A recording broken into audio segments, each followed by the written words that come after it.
Salamat sa mga napadayo pa sa amin. Sa mga kapwa Caviteño, makakaasa kayo sa akin na manalo o matalo, papakita ko pa rin na hindi tayo iyakin.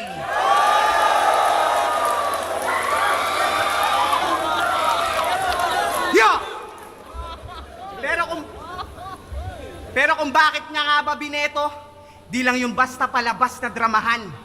Bilang dayo, inisip niya yung galit ng Cebuano, baka sa dahas pamadaan o sa labas mapaabang. Nataranta lang talaga't baka mabash nga na naman. Kaya nga siya hasbula, na rush yan malamang. Pero pumayag na ako mag-advance sa kabila ng mga imbento mo na rules. Kapalit ng dagdag bayad, gagawin ng mas secure. Imbis na luto, let him cook na yung mga komentong a-assure. Di na ako magtitipid sa apoy kahit nagtaas ng presyo yung gasul. Teka, puro kay Boss pinanatuon yung mga bungad ko na tira. Samantalang sa lapad ng kalaban ko ngayon, ba't parang di ko nakikita?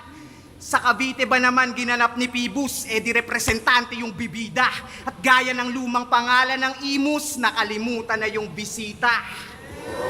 Pistol here! Kahit una sa lahat, wala ka naman dapat, nagkamali lang ng dikta. Nung inalo ka ng PSP ni Pibus, gusto niya lang sabihin mag-gym ka. Kasi ang taba mo na, brother. Pero ironic na agad yung angle. Paano ko hahanapan ng butas tong pistol kung wala namang muscle?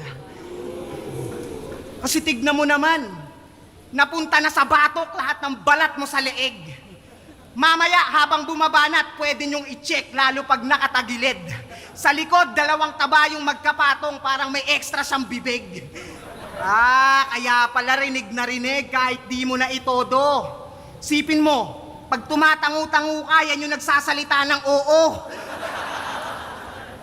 Kasi bukod sa battle rap, ginawang buhay katakawan. Nagkabunganga kabilaan. Yan, pwede ka nang tutukan ng boom mic kaliwat kanan. Sa pagkain ng sagad, di na nagawang mahinto. Kahit nangangain na ng kwintas, yung taba sa balat na impok. Diyan niya raw naaalalang kampiyon siya kasi nakakagat sa ginto. Champion bars. Oo, kampiyon. Kumugan at isabuhay, 2 tournament na panalunan. Pero saglit, ikukwento ko lang din kung paano niya yun nakamit sa panggugulang.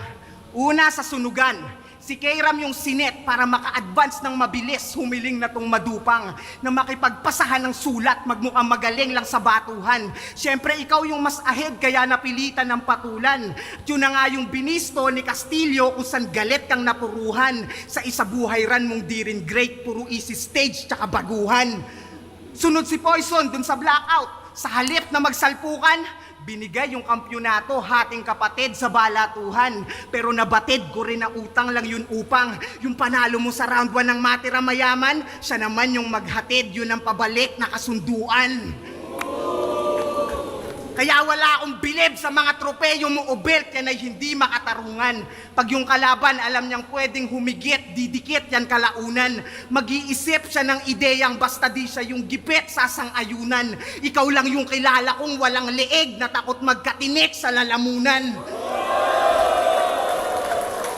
O ano, traidor na ba ako?